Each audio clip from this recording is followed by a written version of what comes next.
So, how are you enjoying Warped Tour so far? It's been awesome actually. I've done a lot of Warped Tours over the years, and it's actually my fifth one. I haven't done the whole thing every time, but I'm on the whole thing this year, and I'm actually enjoying this probably the most for whatever reason. I'm just really loving it. Well, that's awesome. I think it's like I'm finally used to it. So, being like a veteran of Warped Tour, what is one of your survival tips for getting through it? Well, if you're a spectator, they actually have places you can refill water bottles, so you got to bring something to put water in, and I would say you have to drink all day, because I drink tons of water and soda. Probably shouldn't drink the soda, but I still get really dry throat when I'm singing, and just wake up in the morning and I know I didn't drink enough. So you can really dehydrate out here. Our tech had to go to the nurse one day. It was not good. So, I can imagine it could be just as hard for bands playing as it is for fans out in the crowd with dehydration and the heat and all that stuff, especially a lot of the smaller bands, and I kind of do this out of choice, but we move a lot of our stuff. We move ourselves. I go out and help set up the merch tent and carry a few guitars over, and so it does get long. I'm out in the sun pretty much the whole time, it depends on, I had done it with Taking Back Sunday years ago, and I was on a bus, and had a lot of crew, and I still thought it was hard then. So your self-titled album came out this last August. Yeah, it was August 31st, so okay. Like a sort of a fall release, I guess. So what are you guys currently working on now? We really felt like the label botched the release, so we've been trying to still get the word out about this, because we feel like, I was in Taking Back Sunday, my drummer was in Coheed and Cambria, and we have a lot of fans out there that don't even know we have a new band, and which is why it's great to do, talk to people like you, and so we're still pushing that this summer, but being that we are workaholics, we have a bunch of new songs, so there are some plans after this to go finish writing and record this fall. So we're also going to Australia for the first time, which is pretty exciting, so I'm looking forward to that, obviously. Yeah, Who of course. So, I've been asking a lot of bands what one of their favorite summer festival memories has been. Maybe one you've played or one that you attended. Do you have one that stands out?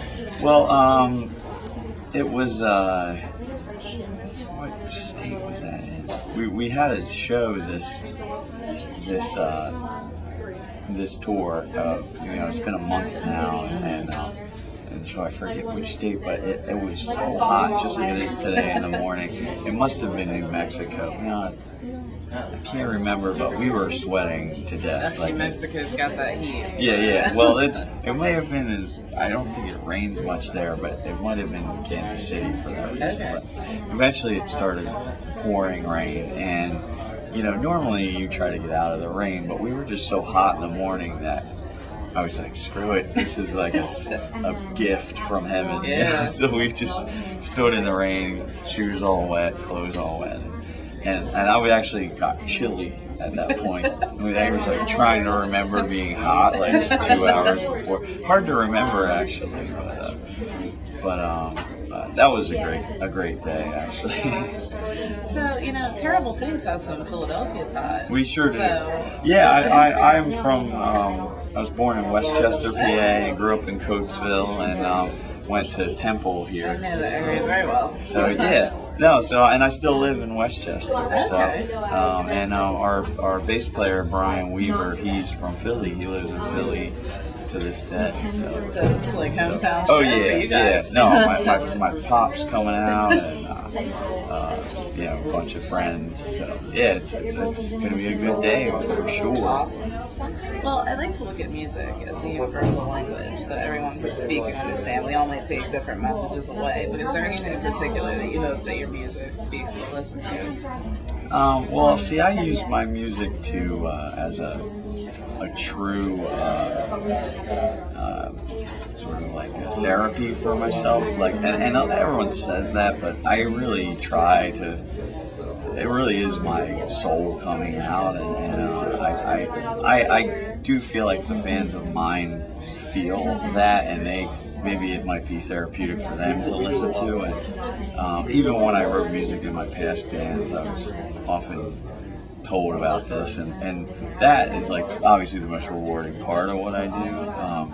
But I think it's beyond description. That's the thing. It's something and you think about people that maybe don't listen to music. You're like, man, how did they miss out? I don't understand how. That's the Yeah. one thing. It's always very therapeutic, I think, for the listener as well. And I think that sometimes a fan can come up and say, your music's affected them in some kind of way. And you're like, wow, my words have that kind of impact. It's crazy. No, and I really at this point labor over lyrics and things, partially for that reason, because I want to make sure I'm saying what I wanted to say and not like have a line in there that kind of contradicts it. A lot of people do that and they just let it go.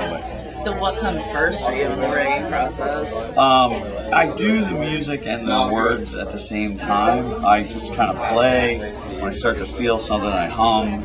And I start to form words, and then I quickly grab a pencil, Yeah. and then that's kind of all happens at once to where I get the concept for the song. Then once I have that, then I'll chisel away at the words for a month or two until they really say what my point was. There are some words I call them stand-in lines, because that line there stinks. That's all I got. Go-to line. Yeah, I got the melody. So, which one of your songs goes over the best live? Which one really gets the crowd going? A lot of people like Terrible Things, which is we kind of have a theme song, which no bands have these days. We can brag that right. I don't know if that's cool, but I think it's pretty cool. But and then Revolution, which we made a video for a while ago, and then also Conspiracy is the most unusual song. People react both ways to that. When it starts up, everyone kind of starts to like it, but it is so different that I do find some people are like, what are they doing? It throws I think them it's good to change it up a little bit, because the thing is, who wants to see a band that's going to sit on stage and do the same thing over and over again? Yeah, you write one amazing song, and then you write 10 amazing songs, and they're all the same. Right, exactly. Then they all seem mediocre. So, what are the plans for after Warped Tour? Well, that's it. We're going to Australia, like I had said, and then we're hoping to record. I can see us getting on the road, especially locally here in Philly. We'll be playing throughout the fall here, but probably an East Coast tour in October. But I'm so engulfed in work. It's been a month, and we have another month left. Yeah. So I can't even think about it. I told my agent to just sit tight. What's been one of the craziest things you've seen on Warped Tour so far?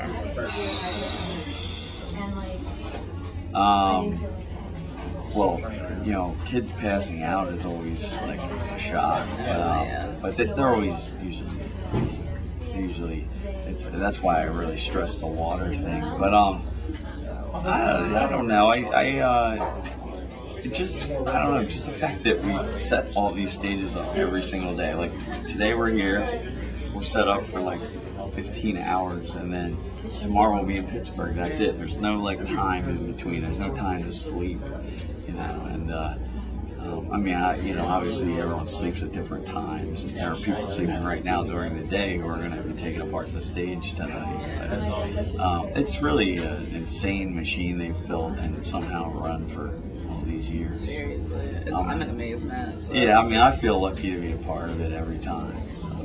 So how can we keep up to date with you? What is the best way? I'm sure social media. Yeah, everyone does Facebook, but honestly, we have a brand new website, terriblethings.net. Okay. And we just started that, and our goal was to put up one video every single week, and we do it on Tuesdays. We call it Terrible Tuesdays. and it's like us playing live, or like it's it's musical. It's not like us horsing around or like, hey, look what Fred found in the drawer, you know. It's actually like musical.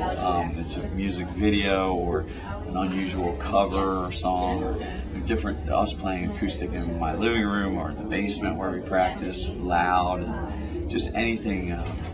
It's different every week. What's the last song you covered?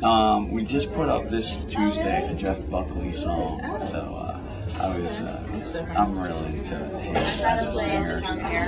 So yeah, so that was this week. Last week we put up an 8-bit version of our song "Up at Night," which is like it's on like Nintendo instruments, and I actually edited video from a Nintendo Mega Man onto this music, and it's pretty sweet. It really does. When I showed it to my drummer, he got a tear in his eye because he wanted to be 14 again. Yeah. So. I still have my Super Nintendo. That is awesome. Well, I definitely want to thank you for taking the time out to speak with me today. Oh, it's my pleasure.